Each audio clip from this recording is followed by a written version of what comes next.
नमस्कार प्रेक्षकांनो, स्वागत आहे तुमचं. आज आपण "तू माझा मितवा" या मालिकेचे इंटरेस्टिंग असे रिव्ह्यू ऐकत आहोत. बघा प्रेक्षकांनो, सुरुवातीला आपण बघतो की हा राकेश त्याच्या खोटेपणामुळे त्या दादांच्या ट्रॅपमध्ये अडकतो. बघा, हा राकेश चालला असतो दारू पिण्यासाठी आणि बघा त्या दादांनी याला बरोबर अडकवलेलं असतं. बरोबर तो त्या ज्या रस्त्याने जाणार आहे त्याच रस्त्याने हा दादा रस्त्यातच बसलेला असतो. आणि हा राजेश त्याला बघून म्हणतो की दादा, आणि तो दादा म्हणतो, ए तोंड उघडू नको, गप बस, काय उपयोग नाही, चल बॉस न बोलवलंय तुला. बघा तो दादा काही ऐकत नाही, तो म्हणतो की चल. आणि राजेश म्हणतो की अहो दादा, मी पैसे जमवले होते हो, मला देण्यासाठी फोन करणारही होतो की कुठे येऊन देऊ, पण हा राजेश म्हणतो की तेवढ्यात एक मोठा प्रॉब्लेम झाला, माझी बायको पाय घसरून पडली हो पोटावर. हा दादा म्हणतो की काय? राजेश म्हणतो हो ना दादा. हा राजेश म्हणतो की तिच्या पोटातलं बाळ जगतंय की राहतं, आधीच या टेन्शनमुळे तिला ऍडमिट करावं लागलं. राजेश म्हणतो की खूप खूप क्रिटिकल केस झाली आणि खूप खर्च होतोय, डॉक्टर एक एक आकडे सांगताय. ते ऐकून अक्षरशः हादरलोय मी दादा, म्हणून सांगतो की प्लीज प्लीज समजून घ्या.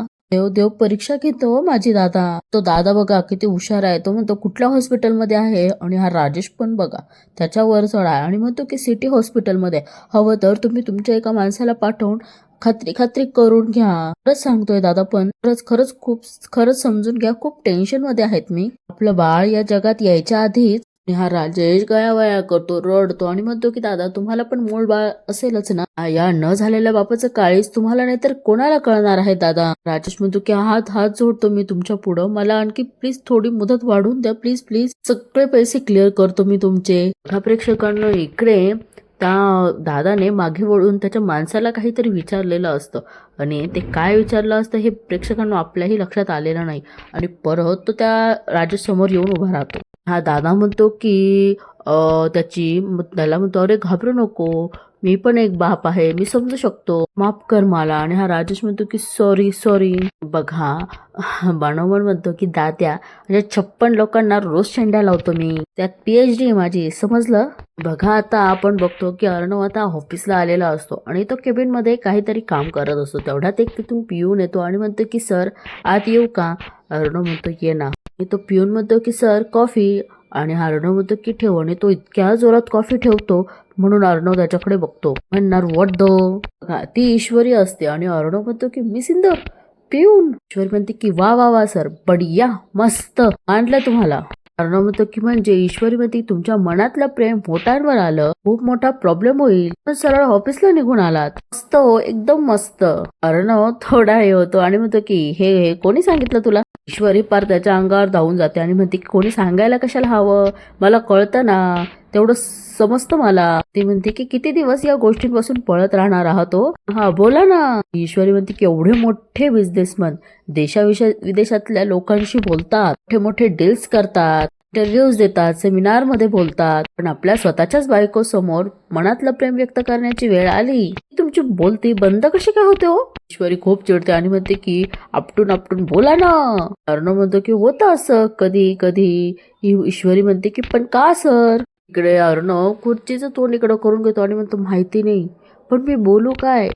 आणि ईश्वरी परत फिरून खुर्चीच्या या साईडला येते आणि म्हणते की वा वा वा वा वा. आणि अर्णव तिकडे बघतो आणि ती परत हात लावते आणि म्हणते की हे पण मीच सांगायला हवं का? ईश्वरी म्हणते की अहो, एवढी साधी गोष्ट कशी काय समजत नाहीये तो तुम्हाला? अर्णव म्हणतो की मिस इंदौर ही साधी गोष्ट नाहीये, दिस इज ऑफिशियल. ईश्वरी म्हणते अहो, ती गोष्ट स्पेशल असली तरी त्यात काय रॉकेट सायन्स नाहीये तुम्ही म्हणताय तसं. त्याआधी लाखो लोकांनी आपल्या मनातल्या भावना व्यक्त केल्याच आहेत ना, तुम्हालाच काय एवढा वेळ लागतोय? तरी म्हणते की बोला ना सर, आणखीन काय घेणार तुम्ही?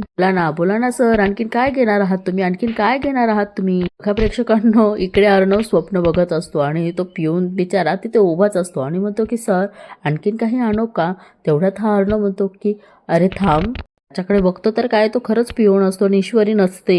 अर्णवच्या लक्षात येतो आणि तो पिऊन म्हणतो की बोला ना सर, आणखीन काही आणू का? अर्णव म्हणतो की नको, काही नको, तू जा.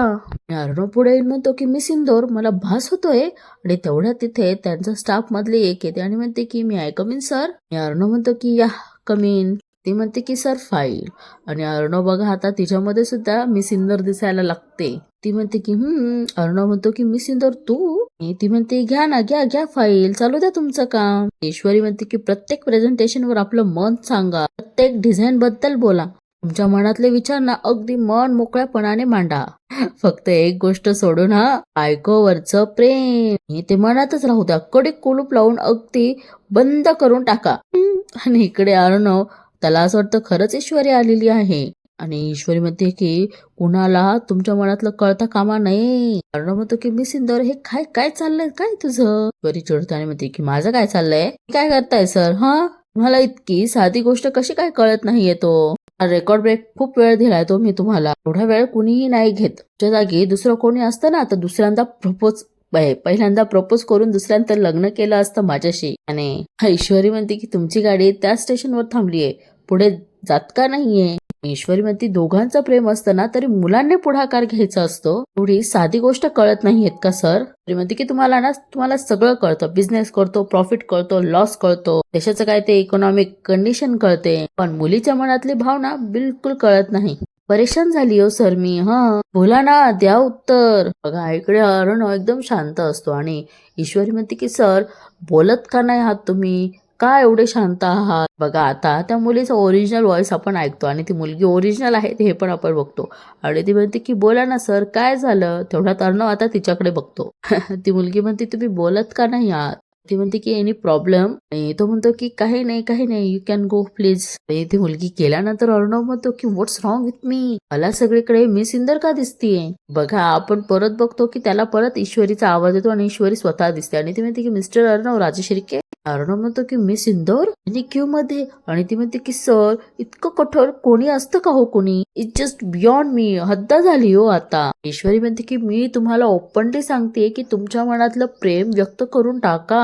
काय गप्पच आहात तुम्ही? तर असं काही नसतं. ईश्वरी म्हणते की चाहे जमाना बदल गया हो, पण प्रेम आधी मुलांनाच व्यक्त करायचं असतं. ईश्वरी म्हणते की जर तुम्हाला वाटत असेल की मी आधी बोलेल तर तुम्ही चुकताय हो सर. ईश्वरी म्हणते की सर आधी तुम्हाला सांगावं लागणार आहे. अर्णव म्हणतो की मिस इंदौर, मला माझ्या मनातलं सगळं सांगायचं आहे तुला. म्हणतो की तू काही सिरियस घेशील तरच सांगू ना मी. अर्णव तिलाच विचारतो की बोल ना, कसं सांगू? बोल बोल.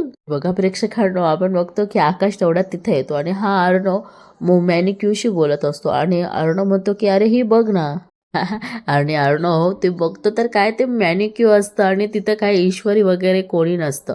आणि आकाश म्हणतो की बोल ना दादा, कोणाशी बोलतोय?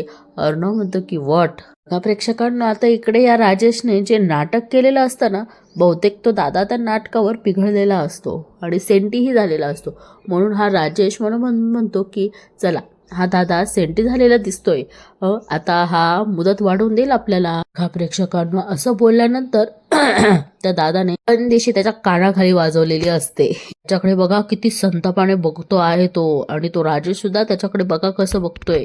बघा प्रेक्षकांना त्या दादाने त्याची चांगली अशी कॉलर पकडलेली असते. मी तर म्हणते अजून 2-4 त्याने गाणं कानाखाली ठेवाव्या त्या राजेशच्या.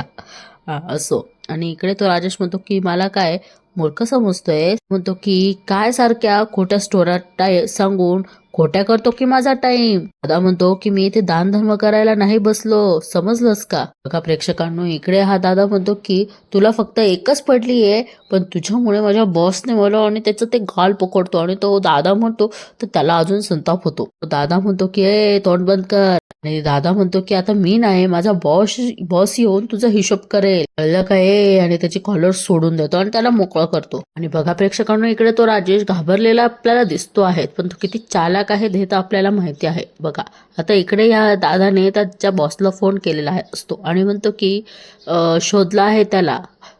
ते दादा काहीतरी बोलले असतात की म्हणतो ठीक आहे घेऊन येतो. आणि बघा बहुतेक अर्णवने आकाशला सगळं सांगितलेलं असतं, त्यामुळे आकाश आपल्याला खूप हसताना दिसतो. आणि आकाश म्हणतो दिस इज सो स्ट्रेंज दादा. अर्णव म्हणतो की व्हॉट? आकाश म्हणतो की 1 मिनिट दादा, म्हणजे तुला ईश्वरी दिसते आहेत सगळीकडे?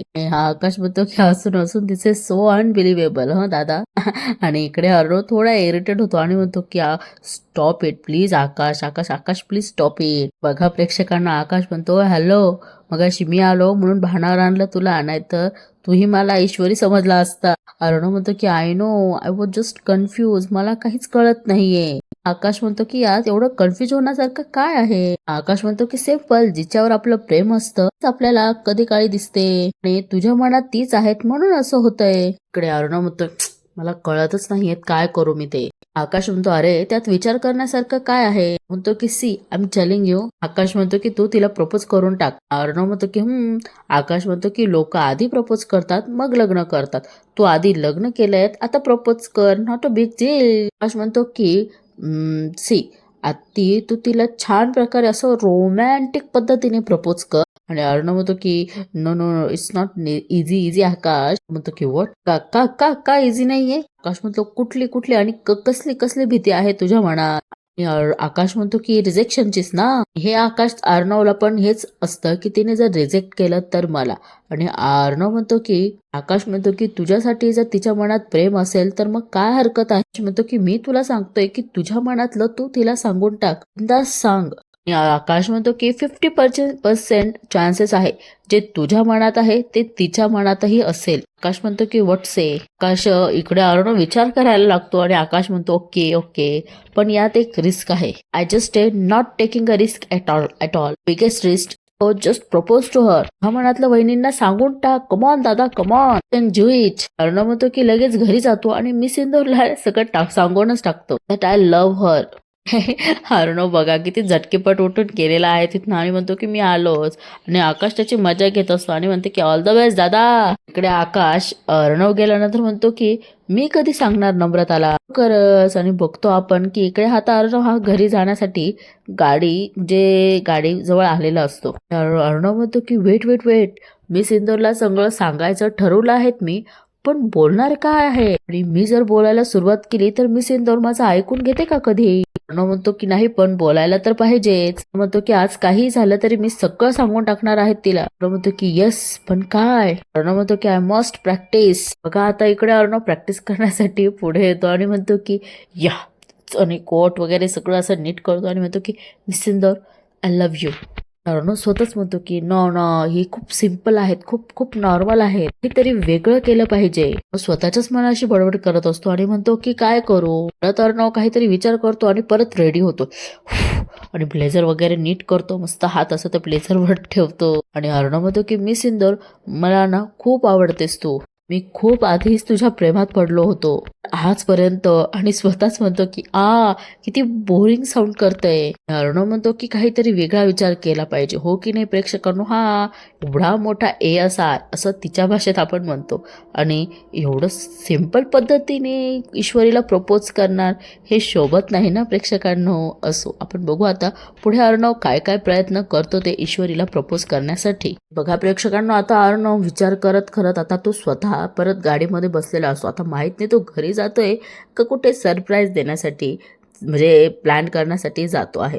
आणि तो गाडीमध्ये बसतो, सीट बेल्ट वगैरे लावतो आणि त्याने रेडिओ ऑन केलेला असतो आणि तिकडे रेडिओमधनं आवाज येतो की hello friends, love life and लोचा मध्ये पण आपल्या लिस्नरला एक प्रश्न विचारला होता, तुम्ही तुमचं प्रेम कसं एक्सप्रेस करता. हे प्रेम व्यक्त करणं एवढं सोपं नाही जेवढं आपण समजतो. आपला लव्ह इंटरेस्ट कसा रिॲक्ट होईल ही सतत एक मनामध्ये भीती असते आणि हे सगळं प्रेक्षकांनो अर्णव आहेत ना त्या रेडिओवर ऐकत असतो. प्रेक्षकांनो आणि तो रेडिओकार म्हणतो की त्यांना प्रश्न विचारला आणि उत्तरे पण छान मिळाली. त्यातनं एकानं लिहिलं आहेत की पत्र लिही, साऊंड सो कूल. इकडे अर्णव हसतो. बघा तो म्हणतो की एकानं लिहिलंय मेसेज करून सांगेन. बघा प्रेक्षकांनो इकडे अर्णव म्हणतो की हे पण नॉर्मलच आहेत. इकडे तो रेडिओकार म्हणतो की हे पण नॉर्मलच आहे, सिम्पलच आहे. पण एकाने लिहिलंय ते उत्तर मला आवडलंय की मी माझ्या मनातलं रेकॉर्ड करेन, मी माझ्या लव्ह लाईफला ऐकवेल.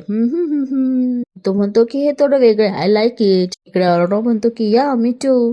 बघा प्रेक्षकांना आता इकडे अर्णव काय एवढा विचार करतोय मला माहित नाही आणि म्हणतो की मी करू का. आणि त्याने त्याचा फोन काढलेला असतो. आणि बघा प्रेक्षकांनो इकडे त्या ईश्वरीपेक्षा अर्णवच घाबरलेला मला दिसतोय. आणि त्याने फोन काढलेला असतो आणि रेकॉर्डर ऑन केलेलं असतं आणि म्हणतो की श्वास वर खाली तो स्वतःच करून राहिला आणि बोलण्याच्या आधी किती वेळा तो हे करणार आहेत असं. आणि म्हणतो की मी सिंदूर. अर्णव म्हणतो की मी सिंदूर फायनली तो दिवस आला आहे. अर्णव म्हणतो की मी जे काही सांगतोय ते प्लीज लक्ष देऊन ऐक. बघा प्रेक्षकांना, आता अर्णवने जे काही सांगितलं असतं ते आपल्याला आता दाखवलेलं नसतं. फक्त एवढंच माहिती आहे की तो रेकॉर्ड करतो आणि ते बहुतेक ईश्वरीला म्हणजे ऐकवणार आहेत किंवा ईश्वरीला पाठवणार देखील आहेत. पण आता बघा, अर्णव घरी नाही येत म्हणून बघा आता ईश्वरी आता काय काय करते आहे ते.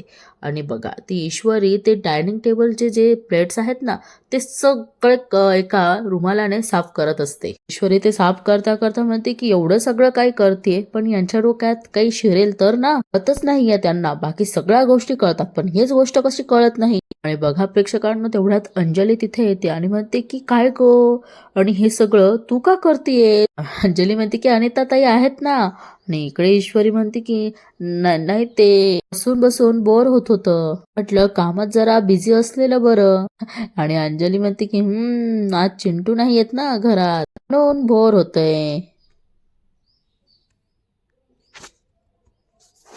आणि अंजली म्हणते की कळतंय मला. आणि ईश्वरी म्हणते की असून तरी काय उपयोग, कळायला हवंय ते काही कळतच नाही. इकडे ईश्वरी बडबडच करत असते, ऑफिसमध्ये असलेलेच बरे. आणि अंजली तिची सगळी बडबड ऐकत असते. आणि अंजली म्हणते की काय पुटपुटतेस. आणि इकडे ईश्वरी म्हणते की नाही ताई, काही काही नाही. बघा इकडे ईश्वरी काही नाही म्हणते आणि तिला मेसेज येतो आणि ती म्हणते की सरांचा मेसेज. त्यात लिहिलेलं असतं की मिस इंदोर, मला प्लीज अर्जंट येऊन ऑफिसमध्ये भेट, इम्पॉर्टंट. आणि इकडे ईश्वरी तो फोन आपटते आणि म्हणते की वा चांगलंय, स्वतः जाऊन बसलेत आता ऑफिसला आणि मला ऑर्डरही सोडतात आणि म्हणे ऑफिसला ये.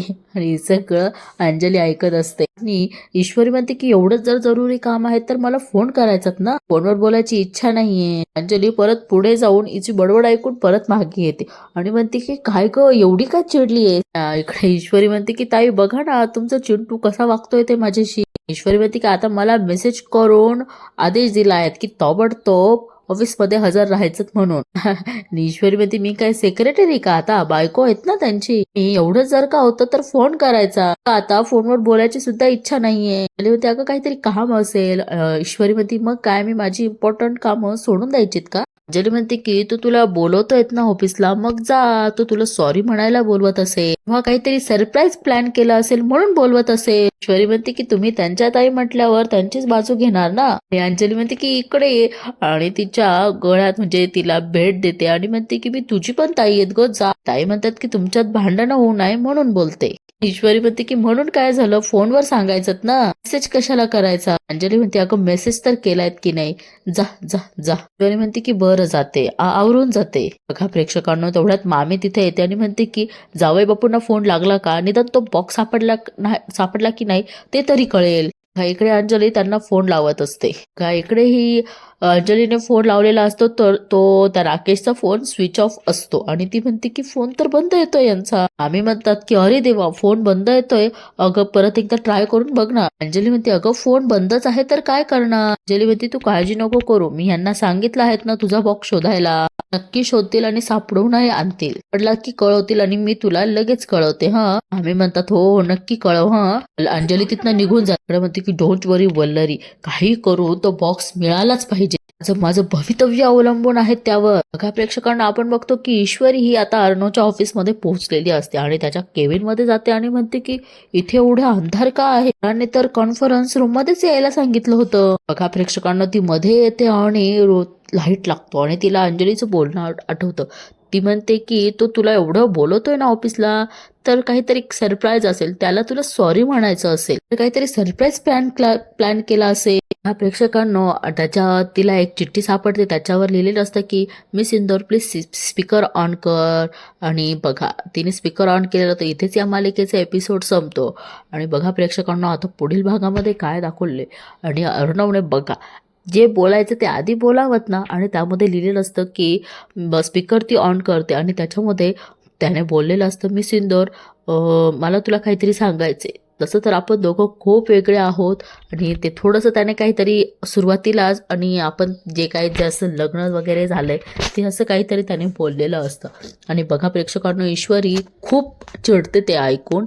तिने काही बहुतेक पूर्ण ऐकलेलं नसावं असं तरी या तिच्या त्या चिडण्यावरून वाटत आहे. आणि इकडे म्हणतो की मिस इंदोरने ऐकलं असेल ना ते. आणि बघा प्रेक्षकांना, ईश्वरी ते अर्धवट ऐकते बहुतेक आणि त्याच्याजवळ येते. खूप संतापलेली असते ती आणि इथेच या मालिकेचे एपिसोड संपतो. प्रेक्षकांनो, आजची मालिका तुम्हाला कशी वाटली हे नक्की कमेंट करून सांगा आणि चॅनलला सबस्क्राईब करायला मात्र विसरू नका. आपण उद्या पुन्हा भेटूया मालिकेच्या इंटरेस्टिंग अशा रिव्ह्यूसोबत. तोपर्यंत तुम्ही काळजी घ्या. Bye bye.